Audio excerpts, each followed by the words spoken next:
तरह से दिल्ली के अंदर हवा जहरीली हो गई है, तो अब इसकी का सहारा है कि कम से कम सेहतमंद तो रहें, सेहत तो हमारी कायम रहे। दिल्ली के अंदर तो सांस लेना दूभर हो गया है। मेरी रात को भी आँख खुल गई, मुझे अजीब सफोकेशन हो रही थी बहुत ज़्यादा। हालांकि मैं विंडो खोल करके सोता हूँ, उसके बावजूद बहुत ज़्यादा सफोकेशन थी। तो मौसम का हालात है, और जिस तरह से दिल्ली के अंदर आज सोनिया जी ने भी लिखा है कि अरावली हिल्स के ऊपर अगर ये सारा का सारा ख़त्म हो जाएगा तो प्रदूषण तो और ज़्यादा हालात ख़राब करेगा दिल्ली के। इसलिए ऑक्सीजन लेके कम से कम अपने लंग्स तो ठीक रखें। क्या आप इसे गाड़ी में कैरी कर रहा हूँ, ज़रूरत कहीं पड़े लगा लें भाई, कम से कम थोड़ी सी साफ हवा तो मिले, ऑक्सीजन तो मिले, जो बॉडी के लिए सबसे ज़्यादा ज़रूरी है। सर, इसके अलावा राजनाथ जी ने एक बयान दिया। उन्होंने कहा कि जो नेहरू जी हैं वो बाबरी मस्जिद बनाना चाहते थे, लेकिन सरकारी खजाने से, जिसका विरोध पटेल साहब ने किया। सरकार के अंदर है, कोई दस्तावेज दे दें। हमारे पास दस्तावेज हैं कि सरदार पटेल ने इनके जो पेरेंटल ऑर्गेनाइजेशन है, जो विचारधारा है, उस विचारधारा के विरुद्ध जो पत्र लिखा था और उसके अंदर उसको बैन किया था, वो डॉक्यूमेंट्री एविडेंस है। तो ये ऐसी बात मत करें।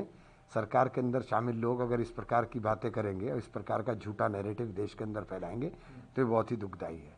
आज पार्लियामेंट सर तीसरा दिन है। एक तरफ आप लोगों को, जो आप लोग मांग कर रहे थे, चर्चा की जाए एसआईआर को लेकर, सरकार की ओर से उस बात को ही मान लिया गया है। क्या कोशिश रहेगी आप लोगों की कि इसमें क्या क्या मुद्दे आप लोग उठाएं, और क्या आप लोग जो बीएलओ, जो जिन लोगों की मृत्यु हुई है, क्या उनको उनकी बात, उनके परिजनों की बात भी आप कोशिश करेंगे कि पार्लियामेंट में रखी जाए? बिल्कुल रखी जाएगी। अभी मेरठ के अंदर भी कल एक ने जहर खा लिया और उसकी हालत गंभीर है, गंभीर हालत के अंदर भर्ती है। उसकी पत्नी का भी मैं देख रहा था इंटरव्यू कि किस प्रकार से उसको प्रताड़ित किया जा रहा था और दबाव के अंदर वो काम कर रहा था। सर, फॉर्मर अधिकारी हैं मोहम्मद के मोहम्मद, उन्होंने एक बयान दिया। उन्होंने कहा कि मुसलमानों को ज्ञान भारती मस्जिद जो है उसको दे देनी चाहिए ताकि भविष्य में और कोई विवाद ना हो। ऐसे बेवकूफ़ लोगों के जो बातों का मैं जवाब नहीं देता। मदनी साहब लगातार अपनी बयान दिया था सर जिहाद शब्द को लेकर। कल फिर उन्होंने इस बात को दोहराया कि हम जिहादी हैं, वो लोग फसादी हैं, और मुझे कुछ क्लैरिफाई नहीं करना अपने बयान में। देखिए, जिहाद बहुत ही पाक और साफ लफ्ज़ है, उसका गलत इस्तेमाल किया जाता है। जिहाद हमेशा मुल्क के लिए होता है। जिहाद मुल्क के अंदर जो हालात हैं, उन हालात के मद्देनज़र मुल्क के लिए होता है, मुल्क के खिलाफ जिहाद नहीं होता है।